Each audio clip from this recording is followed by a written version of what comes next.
Hello and welcome to Hawkeye Nation. This is HawkCast, your Iowa football, basketball, and recruiting podcast brought to you by Hawkeye Beacon and Rivals.com. I am your recruiting analyst and host, Eliot Clough, at Eliot Clough on Twitter, joined as always by publisher Adam Jacoby and managing editor Ross Binder. Before we get started, make sure that you subscribe wherever you're listening, whether you're here on YouTube, on Apple Podcasts, Spotify, and then if you're on YouTube, drop a like, drop a comment.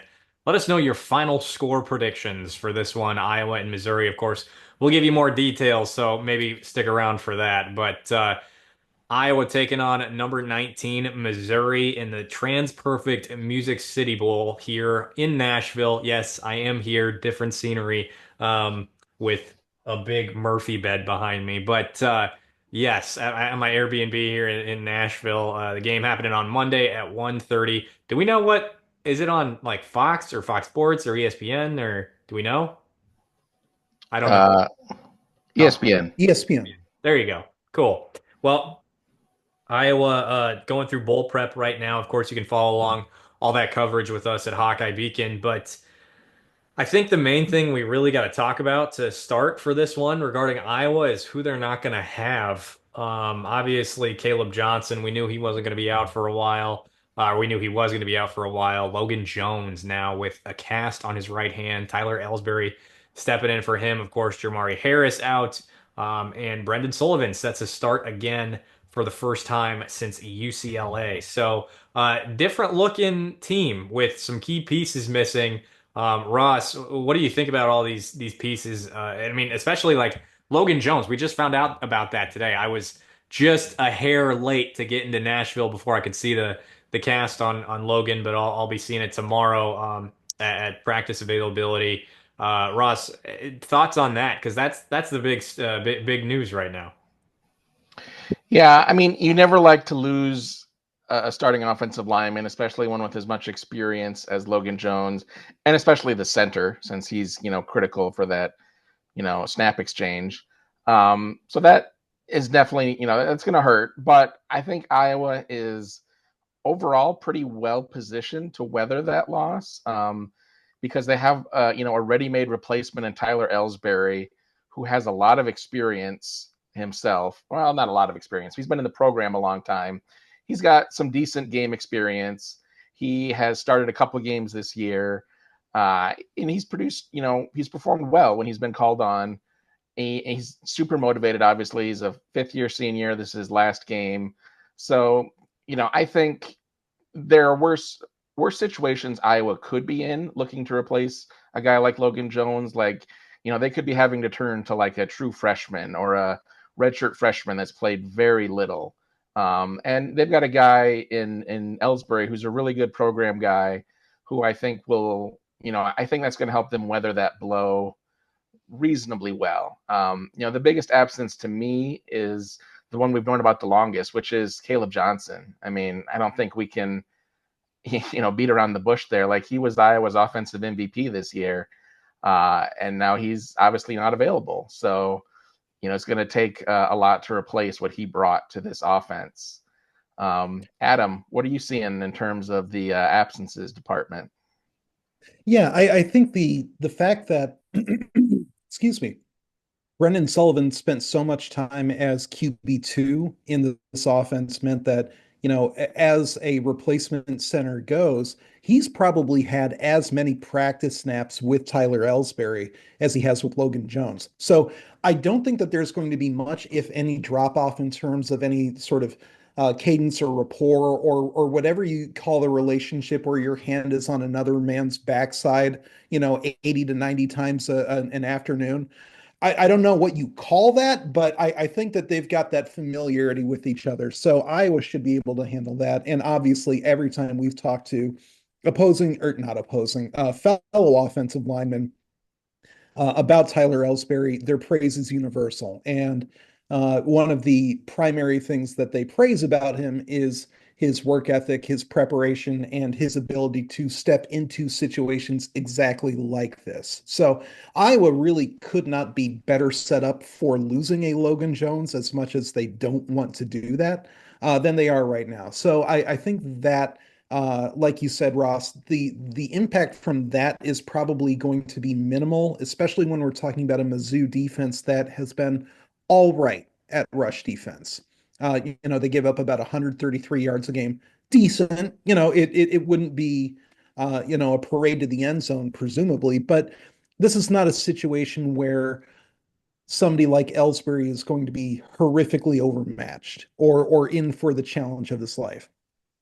So yeah, I totally agree that losing Caleb Johnson is, sort of losing the top gear on your sports car, essentially, right? Iowa doesn't really have that explosiveness that it did before, but they've got a deep backfield. They've got guys who are ready, willing, able to step in, and who have stepped into situations like this before too, right?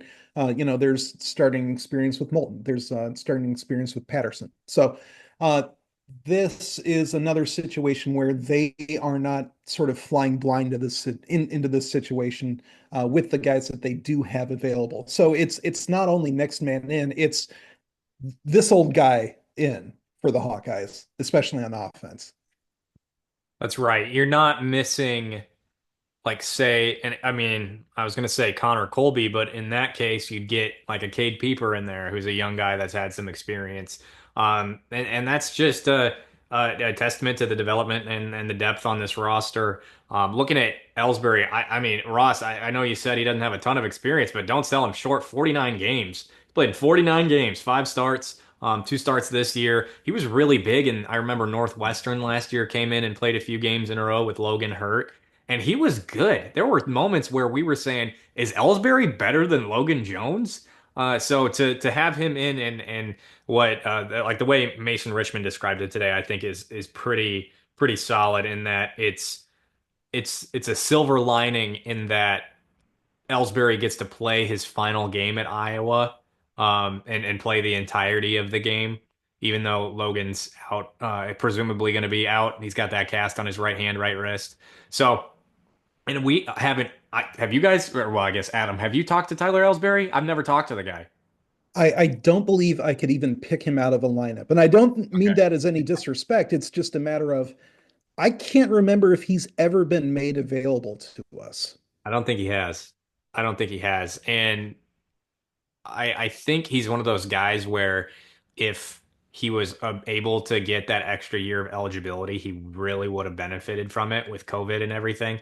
That is so jacked up. I think it's done now, more or less. But if he were to get that extra year, that's a guy who would have really benefited. Been probably plug and play at right guard with Colby gone. Which is unfortunate because I mean, there's like all these guys that are on this offensive line, and then Tyler's just like just the sixth guy, just right there, which is unfortunate because he's been good, like I said, in those times where he's seen the field. So, not, you don't want to be without Logan Jones, right? But you're in a more or less maybe not ideal situation with him as your backup, but a really solid spot. And going back to the preparation that these guys would get from Ellsbury, it really speaks to how hungry he was to get on the field and not really complacent in that second string role. And you could say the same thing about Nick DeYoung too. As another guy who always stayed there. In fact, those two experienced depth pieces. Ross, we had cruel and unusual punishment. I think that we can refer to DeYoung and Ellsbury here as DeYoung and the Restless, right? Always stand prepared, always no reaction from Eliot whatsoever, guys. Like you'll have to see it on YouTube, but dead, dead stone reaction from I was Eliot. I was I thought it was good. I I thought it was was pretty reading a good for on tweet the spot. and I was reading a tweet. I was not present, so that is on me. I am Fair. sorry. I heard the young and the restless, and now I am grimacing a little bit of cringe over here. But I anyway, so going back to the guys that Iowa is missing and talking about the impact um, that you're actually going to see from those guys that aren't there, I think it's got to start with Jamari Harris. He has been far and away Iowa's lockdown corner, CB1, when they've really, really struggled at that CB2 position. And so not only are you missing him, Mizzou's not at top strength with its own wide receivers, but not only are you missing that presence of Jamari Harris, but it also has that effect on the rest of the depth chart having to come up. Because now all of a sudden your CB3 is either Jalen Watson or John Nestor. And whoever isn't that is CB4. And so those are guys that you have to depend on a lot over the course of the game. And especially in this sort of day and age where Mizzou is most certainly not going to go only two wide most of the game. They really benefit from spreading the field out and really attacking the empty spaces. So yeah, I for me, in terms of bodies that I was going to miss or impact players that I was going to miss, I mean the list has to start with Jamari, right, Ross? Well, I already threw out Caleb's name, so that would be my pick. But I agree You with what think you're so? saying. I do actually, and I think Jamari's absence is significant. You mentioned exactly why. His absence, and he was the most consistent and highest performing cornerback Iowa's had this year, without question. I fully agree with that. So his absence means everyone else is jumped up a spot, and is going to get more playing time and more responsibility as a result. My main thinking for ranking that absence below the Caleb absence is that Iowa has had a few games to get accustomed to a secondary without Jamari Harris, because he didn't play the last few games of the regular season. So again, I certainly wish he was available and that the secondary would have him. That would make them a much stronger unit. But there is at least a little bit of game film and experience that they can draw upon for how they're going to play without him. Whereas, I mean, the Caleb, he was just such an integral part of the offense, in my view, that, I mean, we saw it against the Nebraska game. Like, he was not just the straw that stirs the drink. He was like the ice cubes in the glass, and also probably the drink itself too. So, And I then he mean, was the lightning that struck the glass. Yes. yeah, right. So it just, and nothing against Kamari Moulton and Jazz and Washington. I think they're all extremely capable guys, and we're going to get to see what they can do, with a full opportunity this game. They're gonna be the lead guys that Tim Lester and the Iowa offense is going to rely on in the running game. But Caleb was an All-American. Like, that's just not something that Iowa can. There's no ready-made replacement for a Caleb Johnson in this offense that I see. Nor is there for Jamari Harris, to your point. But I think they can cobble together better there than running back for me, at least. Ross, like you said, no disrespect to Kamari, no disrespect to Jazz, no disrespect to Jermari, but Jermari is not going to be a first or second round draft pick, right? Like that's what we're talking about here. So, yes, I think he is a close second there, Adam. I mean, just based sheer and like the difference between the two in my mind is Caleb is such a good running back, whereas with Jermari, it's the fact that the second tier isn't as good, right? It's not so much about Jermari as it is about Caleb with those different position groups. Sure. But when you look at a guy like Brady Cook, who famously makes few mistakes That's on the true. field, That's true. and we've especially seen against Michigan State and to some extent UCLA what happens when a QB is able to really find a cornerback to pick on. So maybe it'll be paralysis by analysis, like too many guys to pick on at once. We'll see. We'll find out. Don't steal my key to the game, Adam. Speaking of the absences, though, one thing I just wanted to highlight was, I mean, Iowa is definitely not, without some significant absences. Obviously, Caleb, Jamari, now Logan Jones. But comparatively speaking, like, this roster is not, there's still a lot of guys back in this game that played at the end of the regular season. There are some guys that, obviously Cade has been out of the picture for quite a while. Caleb Brown has been out of the picture for a while. So these are guys that you've been prepared to not have available, and they're in the portal and everything right now. But we've seen a lot of other teams dealing with a lot more opt-outs, a lot more contributors in the transfer portal. And, I think Iowa is a little fortunate in that regard, that there is a lot of continuity among the guys that played and performed this year, with some very notable exceptions, which we've just spent, 10 minutes talking about, obviously. But You could be without Jay Higgins, you could be without Nick Jackson, you could be without Y.A. Black, you could be without Quinn Schulte, you could be with I mean like at the Luke beginning Lachey. Luke Lachey, you could be without Luke Lachey. I mean, at the beginning of the year, none of us would have been shocked if we said, "Oh, they're going to be without Xavier Wampa." Or at points in the season, we could have said, "Oh, they're going to be without Jennings Dunker, who very well could have gone on to the next level," or Logan Jones. So I mean, or Connor Colby. You're going to have Connor Colby or Mason Richmond. Like this is, who knows what their NFL futures all are. But I mean, it's just down the line. Like this doesn't happen everywhere. This is something that Iowa fans should not take for granted.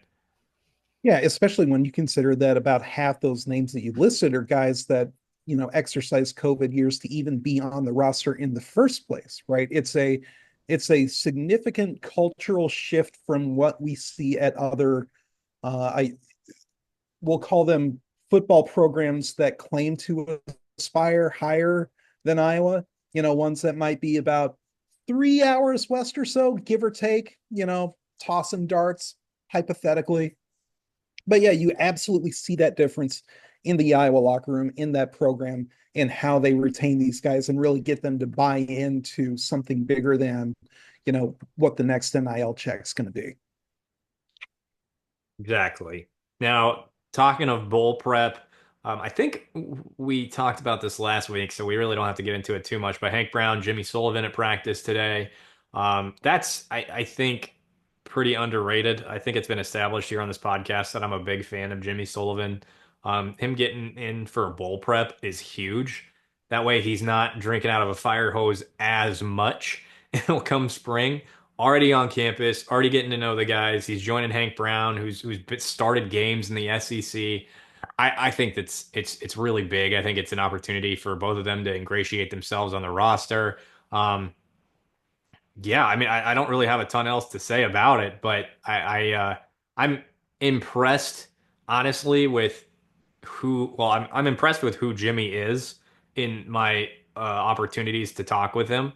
But to be willing to join a roster of grown men who are 24 and 25 when you're 18 and haven't even done 4 years of high school, I think is telling. And I think it's telling of Tim Lester and what he's cultivated with Jimmy too, and a guy who committed when Lester wasn't even on staff. So I don't know if you guys have a whole lot to say other than that. I think that pretty much sums it up, Ross.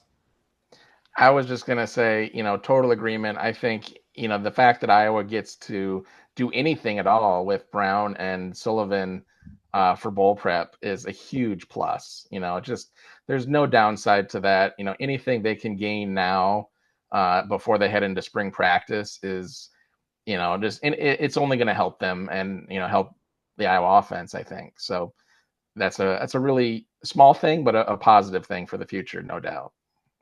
Yeah, and Elliot, just one more thing to add. The most important name that you mentioned in all of that was Tim Lester, because he gets that opportunity to kickstart not only the few weeks of coaching that he gets to give these guys in bowl prep, but also really get a good sense of what their strengths are going to be, a good sense of what their timing is. And again, I've mentioned it on this podcast a few times, but the granularity with which he construct schemes is something that you can't really do sort of or with you can't really do without having them on the field, right? You can't really do without being there one-on-one and in that practice setting. So the fact that that process is even going to start here in December and not in spring is just absolutely vital for the way these guys are going to be used in the future. Okay, on to opt-outs, injuries for Mizzou. They've got a list of them, and these were all I could find at the moment. So bear with me here if there are going to be other opt-outs. There are other, but this is what I found online, and it was from St. Louis Today or something like that. St. Louis Dispatch. Is that the? Yeah. Paper? I don't know. It's from a big paper in St. Louis. Luther Burden led the team in receptions and receiving touchdowns. Right tackle Armand Membou, who will be an NFL draft pick. Linebacker Chuck Hicks, who I did not look up his statistics from the year, but he played in yeah, played in 12 games, 34 tackles, 4.5 tackles for loss, 2 sacks, pass breakup. Yeah, so a guy who contributes in the middle. So those are three opt-outs for Missouri, and then their wide receiver Mookie Cooper and Connor Tollison are injured and out for the year. I believe we addressed that before, but Mookie Cooper is a guy who is um, out on the outside. And yeah, he contributed somewhat heavily in 7 games, 12 catches for 235 yards, um, with a long of 78. So those are two weapons on the outside for Brady Cook that he's missing for Missouri. And we talked about Brady Cook a little bit here. Jay Higgins talked about him today, called him more of a game manager, which he meant as a compliment, I promise. Just a guy that like I believe it was Adam said, does not turn the ball over. A guy who's been there, done that, won a lot of games for Missouri. So this is a team that is missing some key pieces like Iowa is, but they are the number 19 team in the country. So an SEC team for that matter. So this is not going to be a cakewalk by any means.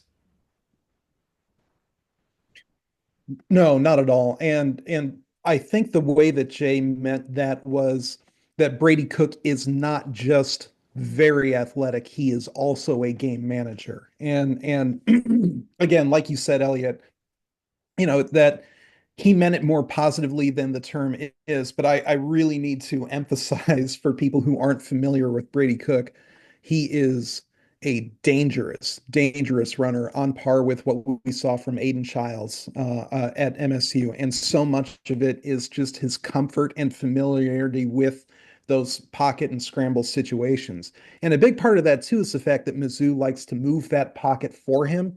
And so that also, creates different passing windows, gets Iowa's rush lanes, mixed up. So Iowa has a big, big challenge in front of them in terms of dealing with not only Cook's athleticism, but his decision making when he is on the move.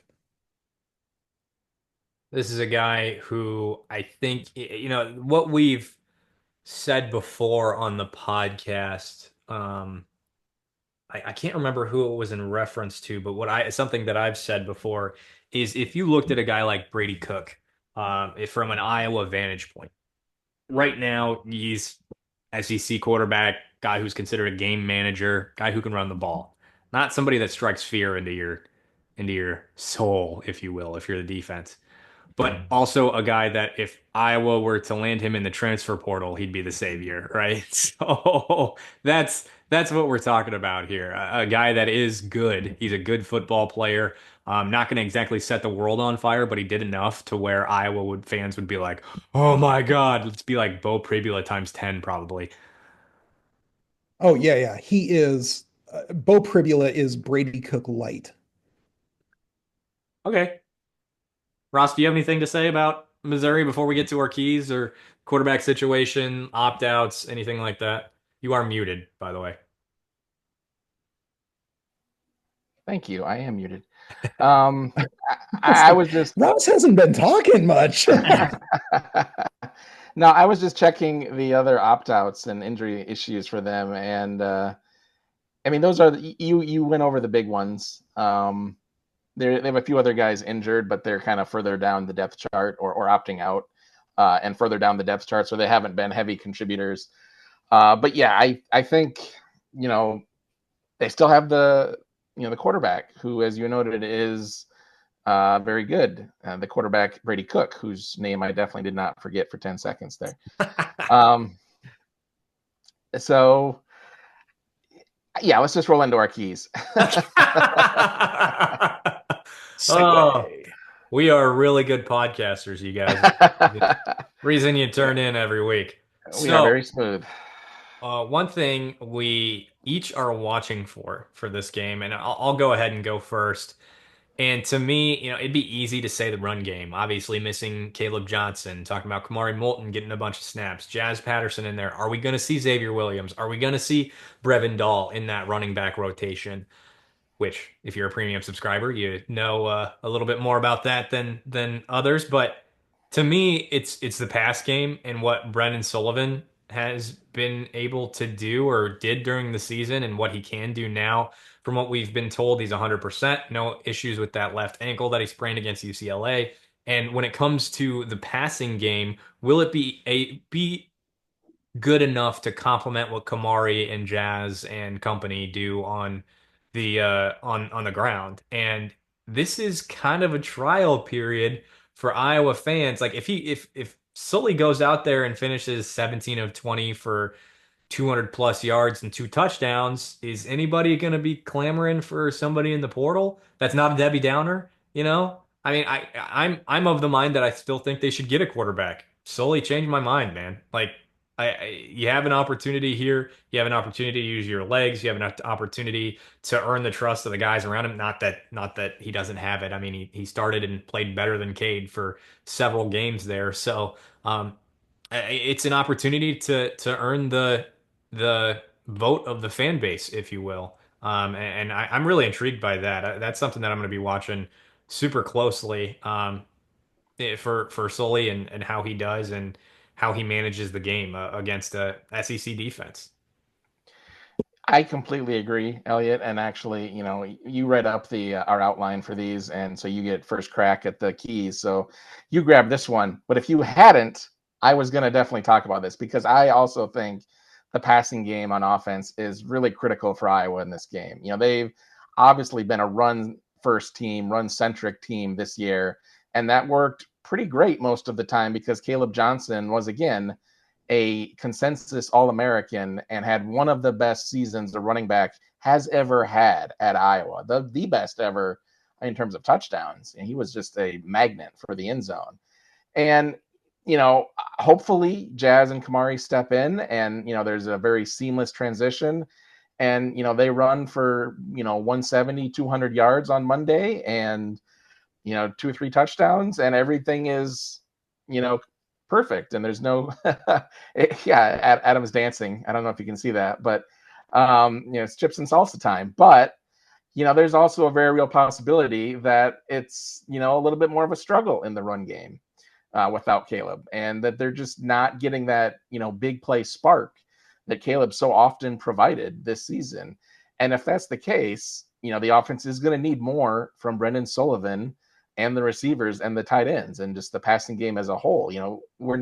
I was not going to cut it with, a $140 and a touchdown and a pick or something, through the air. Like they're going to need some better production than we've seen in several games this season. So yeah, that is a really big question mark for me and something I'm also going to be watching closely on Monday. Yeah, and so much of that big play factor that Caleb Johnson brings that you mentioned, Ross, um, a lot of that gets initiated by the offensive line, right? So there are going to be big play opportunities for Moulton and for Patterson. Can they take advantage of them the way that Caleb Johnson takes advantage of them? Like that's going to be as big a factor as anything. And yeah, just this opportunity for Sullivan to really establish himself as that passer first going to be critical for the offense as well. On defense, I think my key to the game, and I alluded to it earlier, but just how do you limit the damage that Brady Cook does with his legs? Because so much of Iowa's struggles have been, dealing with quarterbacks who can move, who are comfortable in the open field. And when you watch Brady Cook operate, he is somebody that enjoys being in that open field and making guys miss. And so Iowa all of a sudden has to have gap responsibilities on pass plays as much as rush plays. And so is Phil Parker going to be able to get that in tune for the bowl game? That's going to be the big key for me. My key is also on the defensive side of the ball, and it is also kind of dealing with Brady Cook and that Mizzou passing game, actually. And I'm wondering, can the Iowa back seven, essentially, can they force some turnovers on Brady Cook and the Missouri offense? We mentioned, I think Adam or Eliot, one of you mentioned earlier that Cook he's been a very accurate passer, has not turned the ball over a lot. And as a team, Missouri has only 9 turnovers this entire season. That's the second fewest in the SEC, behind only Vanderbilt, which I'm sure you would have all guessed that Vanderbilt had the fewest turnovers of any SEC team. But yeah, Nashville. Right. There's a possibility that Iowa practices at Vanderbilt's facilities tomorrow if it's raining, and I am hopeful. I think that'd be sweet. That's all I have to say. Go ahead, Russ. Sounds fun. So 9 turnovers total for the team, only 5 interceptions through the air by the Tigers. So they don't turn the ball over a lot. He does not throw a lot of picks. Iowa has forced a ton of turnovers this year. That has been, usually been a key to success for them under Phil Parker, and they've been, much better at it this year than they were last year. And obviously those interceptions tend to come from the back seven, the defensive backs and linebackers, especially this year, where Jay Higgins has been a beast at Mike linebacker, just snatching passes out of the air. He had 4 this season. And can they, replicate that performance against a good Mizzou offense, a good quarterback that, doesn't get rattled and, doesn't turn the ball over. This is not a Dylan Raiola who's going to, throw up some questionable decisions that you can exploit. So, what can they get the stops and force the turnovers from this quarterback and this offense? Because I think they're going to need to do that, to stop some Mizzou drives, and also probably to help set up the Iowa offense with some advantageous field position, or maybe even score themselves. Because I think that's just going to be a key, that this defense is going to have to force some turnovers. And what we've seen the games this season when they were not able to force turnovers, they were some really bad days at the office for the Iowa defense. UCLA, Michigan State, Ohio State. So when they can't get those turnovers, things have had a tendency to go pretty far south, go pretty sideways on the Hawkeyes. So getting some turnovers on Monday is very important. Well, like I said, gentlemen, in the chat here while we've been talking, I am exhausted. Got up at like 3:45 this morning for my flight. Have not napped other than, what it's like. You know what it's like to nap on an airplane where you're uncomfortable the entire time. I'm still feeling it in my back. So once I lay down, I'm gonna pass out. But I remembered score predictions before I started the end. So yes, thank you for the silent applause in the background, guys. We'll make this quick because I am so tired. And I'm not gonna make the prediction first because I don't know what it is, and I'm gonna base it off what you guys say. Go ahead, Adam. Fair enough. I am pretty pessimistic about this one for Iowa, honestly. So I'm going to start this one off on a sour note. Better to start than end. But I'm going to say Mizzou 27, Iowa 16. I really I see a lot of the things that has played or that have given Iowa's defense difficulty this season in how Mizzou operates. So if Iowa wins this game, I think it'll be one of their best, if not the best, defensive performances of the season. So, it's up to the defense to prove me wrong, I suppose. Ross, how about you?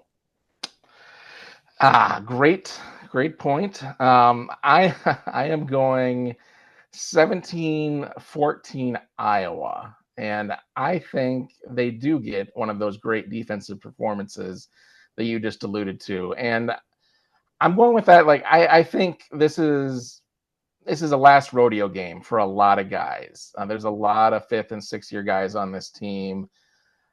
We've seen there, obviously, in some recent bowl games that hasn't exactly correlated with great Hawkeye success. There have been some rough games the last couple of years. Why do I think this year's going to be different? I don't know. I think I'm just a gut feeling that I think Jay Higgins, Nick Jackson, I think they're going to really play at a high level. I think the offensive line is going to step up in Logan Jones' absence and in Caleb Johnson's absence, that say, hey, Caleb was amazing, but he wasn't just him that, got him to All-American status. It was us. We laid that foundation for him. So I yeah, I'm going with those guys to have a really good game and for Iowa to eke out a defensive battle. I'm gonna say that I would be shocker, a lot more confident if Caleb was playing. Um, that's just the easiest bit of analysis. That was just dangling right in front of me.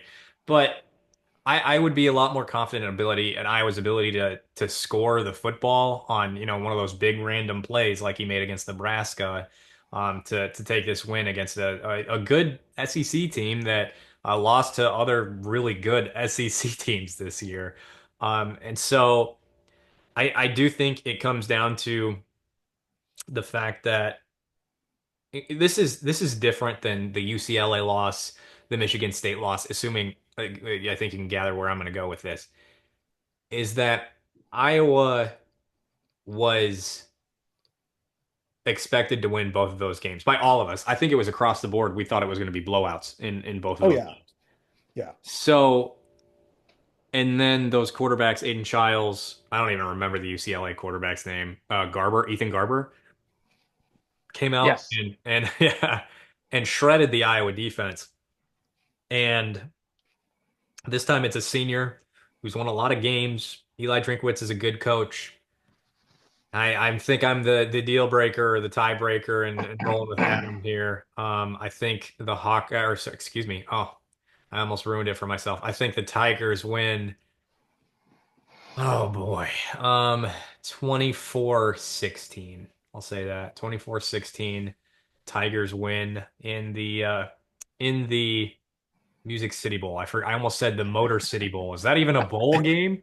I It I has a think it's the different Little name now. Caesars Bowl now. No, no, no. It is the I just watched it and I've already forgotten the name of it, so that tells you a lot about it. Damn it, Ross. Damn it, They Ross. they, they Okay, that's moved the fine. Potato Bowl there. Hard times for Idaho.